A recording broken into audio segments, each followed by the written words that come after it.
in Mateo or in Luke, it is just the same. Sa Luke 4. Sa Luke 4 naman tayo. Si Lord. Okay, are you ready? Look for in. 4. 4 squared. 4 square. But mag-start tayo sa 1. Then Jesus, being filled with the Holy Spirit, returned from the Jordan and was led by the Spirit into the wilderness, being tempted for 40 days by the devil. And in those days he ate nothing, and afterward, when he had ended, he was hungry. And the devil said to him, "If you are the Son of God, command the stone to become bread."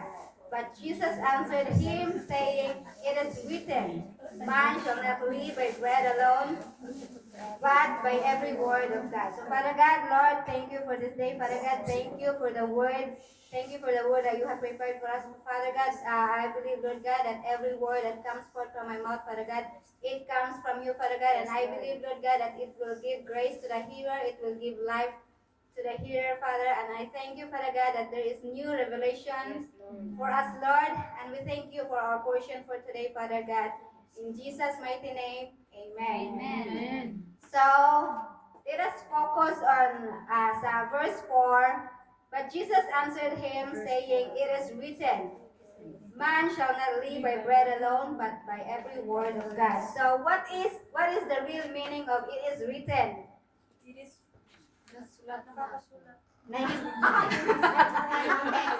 Ano nakakasulat? Nakatagna na ba? Nasulat na ba? Na ano, naisulat na. Siguro naman. Naisulat So, na. pahirapan kasi itong Tagalog.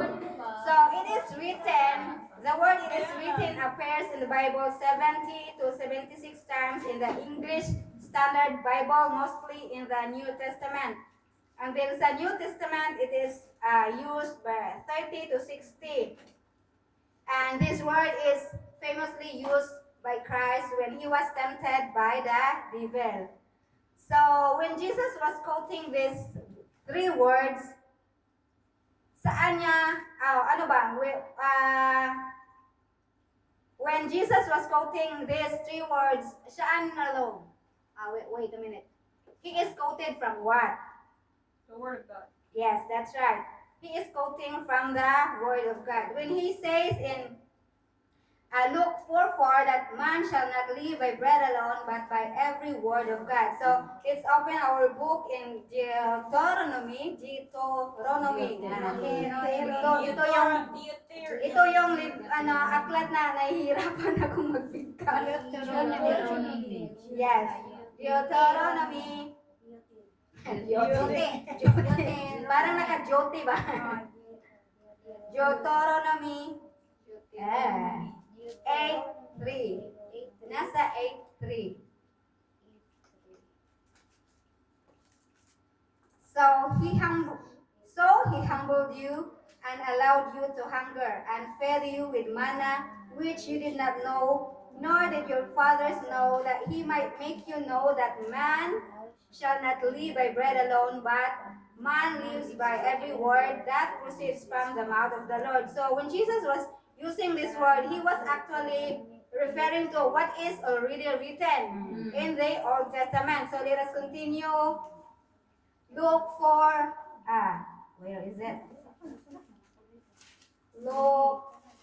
The first temptation was about, as we all know, that Jesus was fasting, right, for 40 days and 40 nights. So of course he was hungry. So the temptation that the devil made was the lust of the flesh, because he was hungry, right? So when Satan was tempted him, the lust of the flesh, Jesus answered to him that man shall not live by bread alone. So man cannot live by bread alone, but by every word that comes forth from the mouth. So let's continue.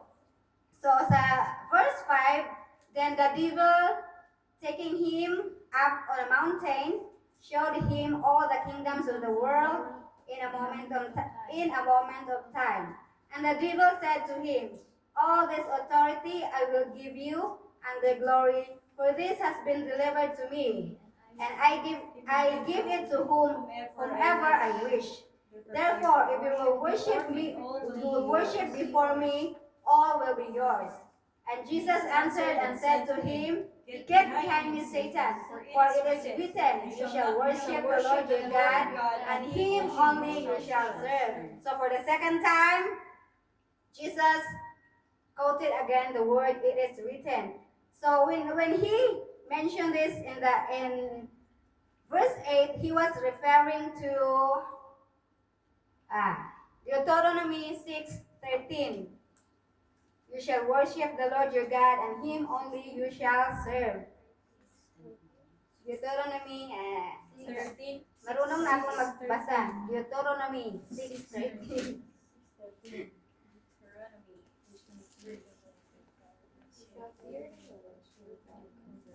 6:13.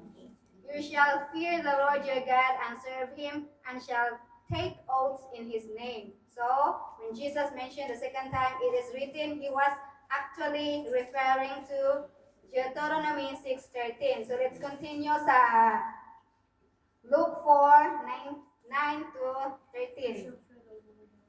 In Hebrews, Luke 4, 9. him on the Luke 4:9 to 13.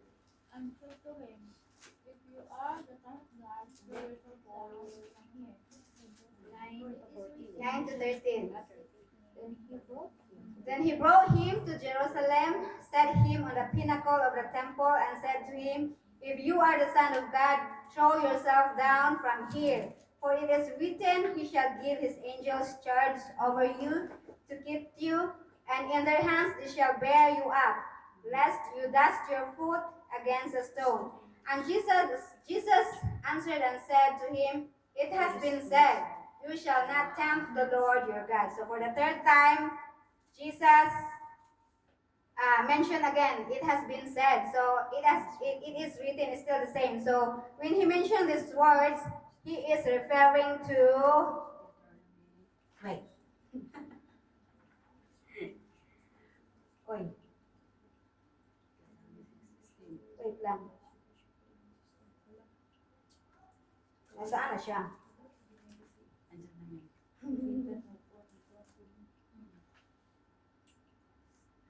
Ay, nawala yung notes ko. 6:16? Deuteronomy 6:16. You shall not tempt the Lord your God as you tempted him in Massa. So as main mentioned, it's in Deuteronomy 6:16. So you shall not tempt the Lord your God as you tempted him in Massa. So for the third time, Jesus mentioned what was already written in Deuteronomy 6:13. So the three things that Jesus tempted by the devil was the lust of the flesh, or the lust of the body, the lust of the eyes, and then the pride of life. So in the lust of the flesh, we all know that Jesus was hungry, right? Yes. So of course he was fasting for 40 days and 40 nights. So of course his body was hungry. So when Jesus was tempted, he did not use supernatural power. He didn't use supernatural power. Saya ni. Supernatural power to resist the devil, yet he simply quoted what is written, which means what is written is the word of God that has been written in the Old Testament, right? So in the lust of the flesh, the lust of the eye, and in the pride of life, Jesus always used what is written. So with these three temptations, what is common with the three temptations? The word of God. The three common is what Jesus declared. yes. So when these three temptations, Jesus always quoting the word it is written. He is always basing what was already written in the book. So like 4:14, in these verses, Jesus didn't just deal Satan with what is written. He is clearly telling, or he is showing us that man shall not live by bread alone. Hindi tayo mabubuhay sa tinapay lamang, but by every word that comes forth from the mouth of the Lord. Our physical body, of course, needs food. Kasi saan tayo? Wala tayong lakas na magtrabaho kung hindi tayo kakain, di ba? So, also our spiritual life also need food. And that food is the Word of God. The Word of God that is already written. Kasi, pag sinabing it is written, hindi yung gagawa pa, di ba? Or magsusulat pa. Kasi nga, sinabing it is written. It is already past tense. So, Jesus did tell us, Jesus did not tell us that not to take care of our body. Kasi nga kung hindi natin i-take care yung body natin, para tayong walang lakas niyan. He is simply saying that man shall not live by bread alone. Though he knows that we need physical food, but our spirit also need food to grow. To grow and to mature. He is saying in Luke 4:1-4 that there is more to life than physical food, right? So, what are the common, or what did you notice with the three temptations? The lust of the flesh, the lust of the eye, and the pride of life. I've noticed. Ano yung nanonotice mo sa tatlo? Comparison or kapareho? Ano lang yung nanotice mo lang sa tatlo? Ano ang mga bagay na ito is ano lang? Ano yung mga nakikita? Ano yung nakikita mo sa tatlong bagay na ito? They are all worldly things, right? They are all worldly. They are all temporary. So in Matthew, Satan always tempt us with all what is in the world. Sa Matthew 24:34-35, 24? Matthew 24. 22-25. Yes.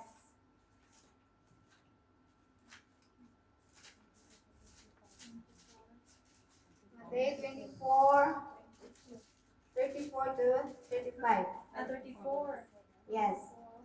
Assuredly I say to you, this generation will by no means pass away till all these things take place. Heaven and earth will pass away, but my words will by no means pass away. Diba? Lahat tayo. Matthew 24:34. Everything we own, everything we have, our beauty, our career, our business, our property will all become to dust, including us. Because heaven and earth will pass away and everything in it will pass away. Our body was made from dust. So of course it will return to dust. And the things that will return to the Father is only our spirit.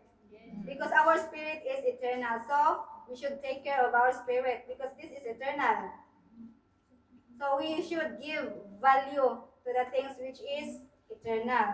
So in the same manner, when Jesus was tempted by the devil, Eve also was tempted with these three temptations. So let's open Genesis 3. Genesis 3:6. Genesis 3:6.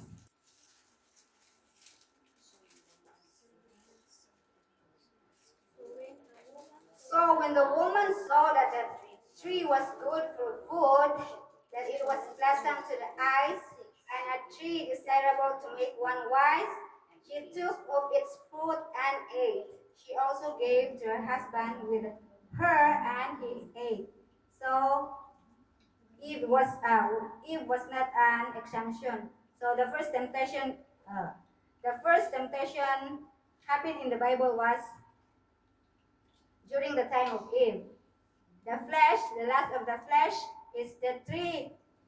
Yung bunga, di ba? Yung bunga, ang sabi niya doon, uy, it's good for food. So it's for appetite, so it's for the flesh. And for the eyes, it's mentioned here that it's pleasant to the eyes. Wow, maganda siya, di ba? Pleasant to the eyes. And then, the pride of life, it will make one wise. So parang nag-ano siya ba, ay, ano to, magiging knowledgeable ako nito. So in this temptation, Satan used the same tactics ba, or the same schemes. But the difference is si Eve is ano bitaw, Satan deceived them with the thought. Diba? Thought lang yung sinabi ni Satan sa kanila. But yung thought na sinabi ni Satan is yung twisted. Diba? Satan can quote verses. But the only thing is that he will twist it. Kaya the only difference is that Jesus is always quoting the word what is written. Satan is a liar and there is nothing truth in him, right? Kasi nga, he is the father of all lies. Satan will always use this temptation to all of us. And he will use temptations that are vital and essentials with our daily life. Kasi diyan tayo matitempt sa mga needs natin, di ba? Kailangan natin for example lang, kung tayo ay nagugutom, gutom na gutom.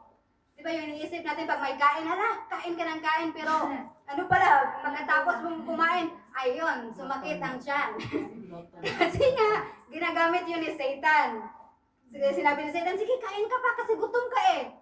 Pero ang sabi sa Bible, huwag kang kumain ng sobra kasi kasalanan na yun, di ba? So, na-twist na ni Satan yung nasa Bible na huwag kang kumain ng marami kasi kasalanan na yun.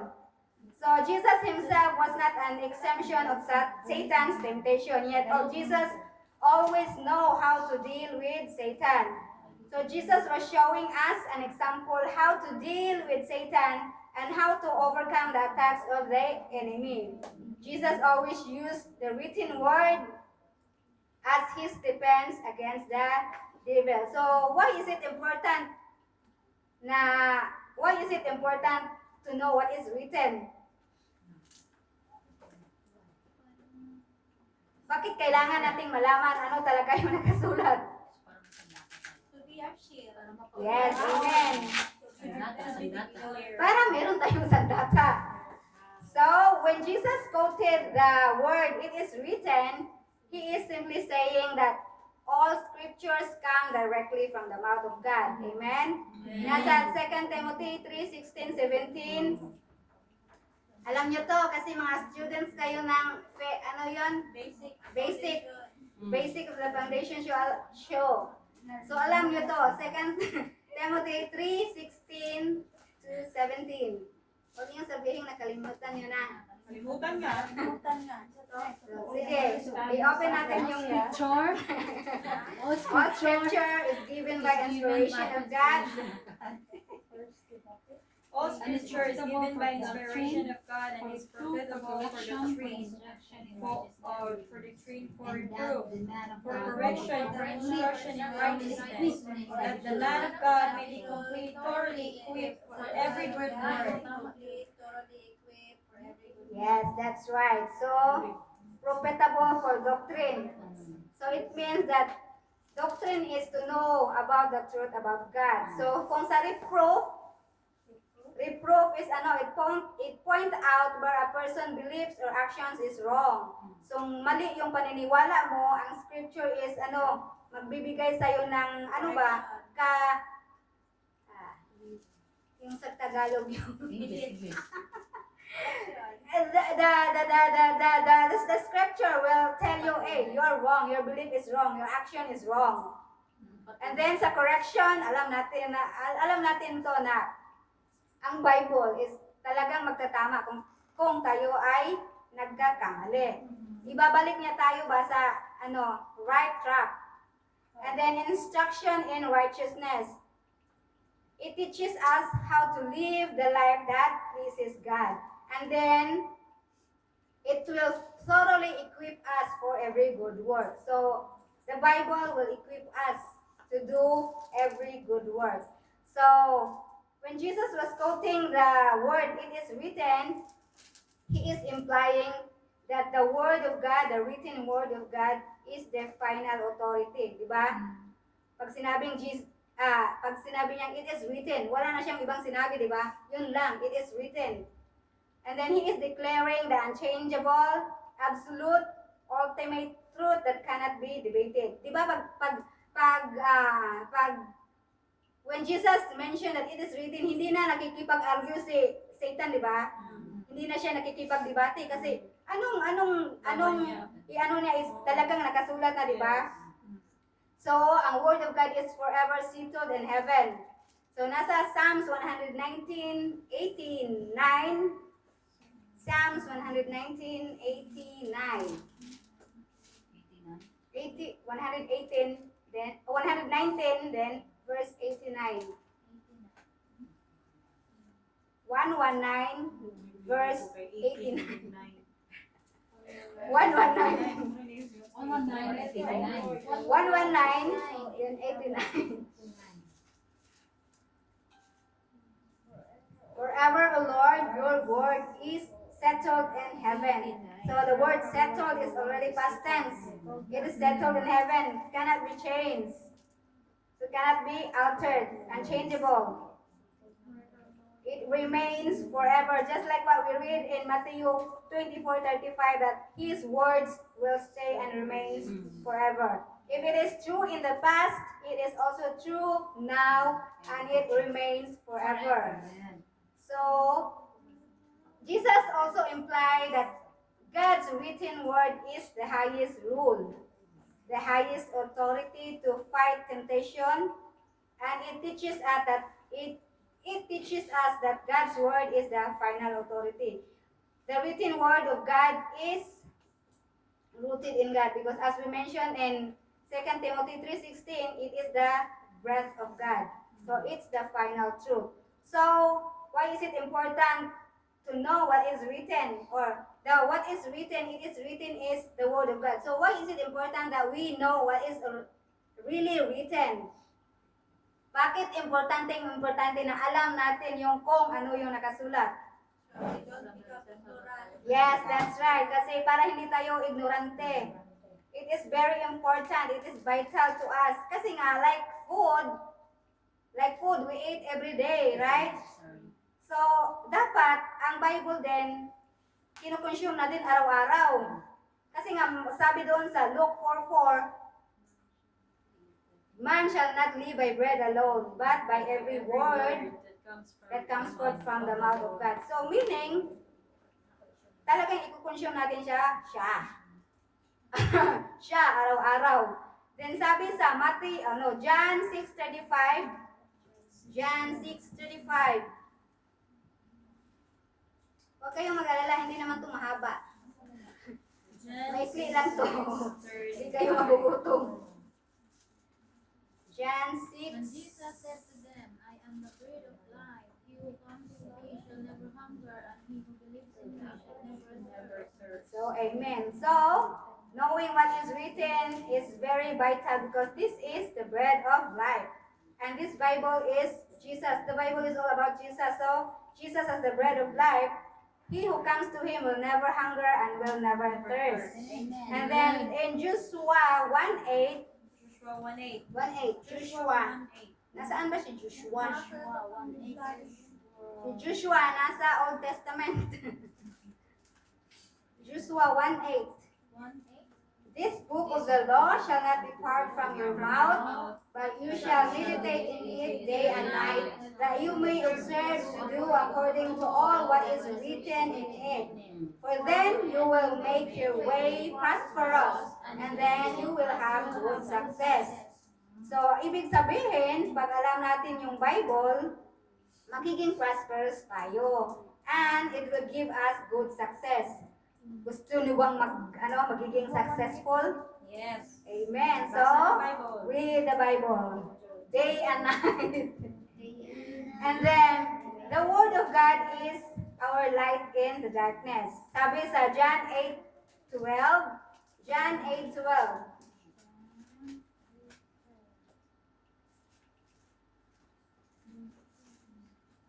John 8.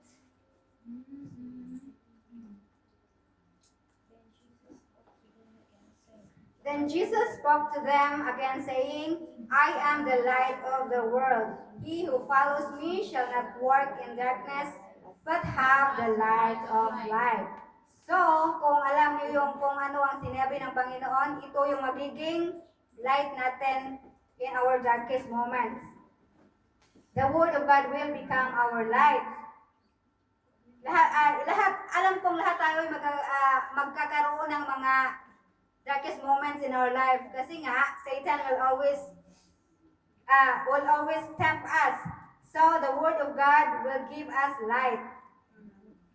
And then sabi din sa Psalms 119:105, the Word is a lamp to my feet and a light to my path. My path. So, yung Word ng Panginoon ay yung lampara sa ating mga paa. Pag ikaw ay naglalakad, may liwanag kasi may lampara eh. And then, a light to my path. Yung liwanag sa iyong daan. Kaya mo yan. Kaya mo yan. And then, the Word of God is the truth. Wala nang ibang katotohanan. Yung Bible lang. Jesus is the way, the truth, and the life. No one comes to our Father except through Him. So sa John 17:17, it says there that, John 17:17.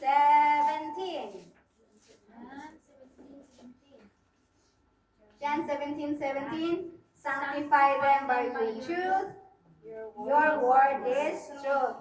So ang Bible is ang katotohanan. Ang meaning ng sanctify means is you are cleansed ba? You are cleansed. Sabi niya doon sa John 15:3 na you are cleansed because of the word I have spoken to you. So, ang word of God is yung naglilinis, cleanses us with His truth. And the truth will set us free. Amen? So, only ang katotohanan lang yung yung katotohanan lang yung magbibigay sa atin ng, yung Tagalog ng free, ha? Kalayaan, yun pala yun. Ang galing naman ng mga estudyanteng to. Okay, sa John 8:32, it says that, and you shall know the truth, and the truth will set you free. So, kailangan alam natin ano yung nakasulat. Kasi kung hindi natin alam, yung mga doubts natin is parang hindi makiklear yung mind mo. Totoo ba talaga yun? So, that's why it's very important na tayo ay magbasa. Then, the written word of God is our spiritual weapon against the schemes of the enemy. Kasi si Satan is just a spirit. Diba? Hindi natin nakikita si Satan. So, yung panlaban natin sa kanya is the word of God. Satan is a thief, a liar, a murderer, a destroyer, and a deceiver. So sabi doon sa 2 Corinthians 2:11, we should not be ignorant of his devices. So dapat hindi na tayo ignorante sa mga taktika, mga teknik niya ba? So dapat, ang word of God is our weapon. Kasi nasa wait lang. Asa na ba to? Asa na ba yun? Ba't nawala?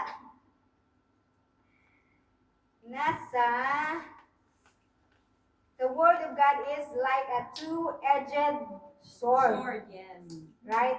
Dalawang isang sandata lang, but dalawa yung hait. Talim niya. Sharp niya. Talom. Dalawa yung kanyang dalawa yung kanyang Ay, basta yun na yun. Yun na yun. Dalawa yung panghait niya. Dalawa yung ano niya ba, pang-pang-pang, yung gano'n. Yun na yun. Dalawa yung pang-ano niya ba?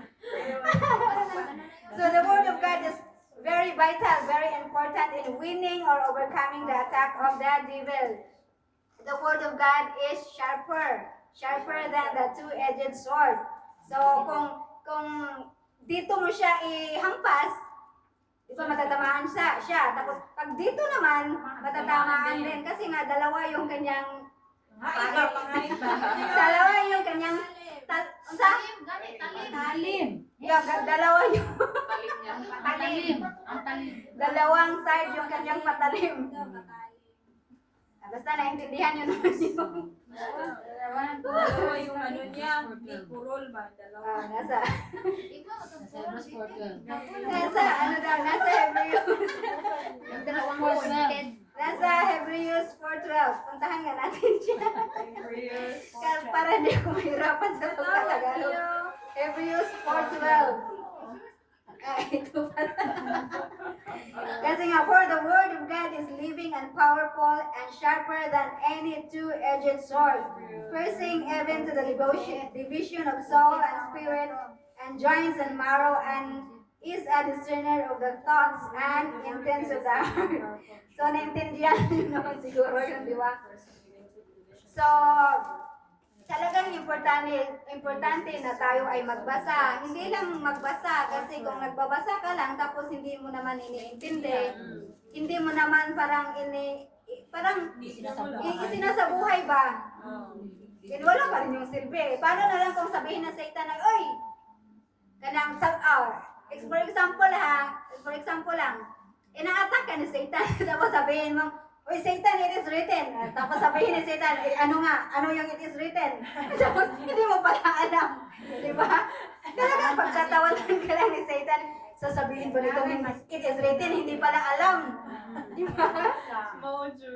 Wala ka pa rin. Tayo ka pa rin. Pagtatawanan ka lang ni Satan kasi hindi mo alam yung katotohanan. So dapat magbasa tayo ng Bible. Kasi yung talim pala niya, yung talim. Dalawa yung talim. Talim. Ginugugol. Talim. Dalawang side yung kanyang talim. So, ang word of God kay Job, nasa Job 23:12,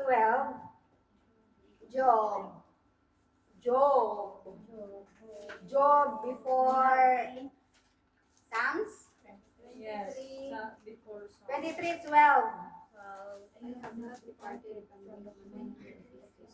Job 23:12. It says there that I have not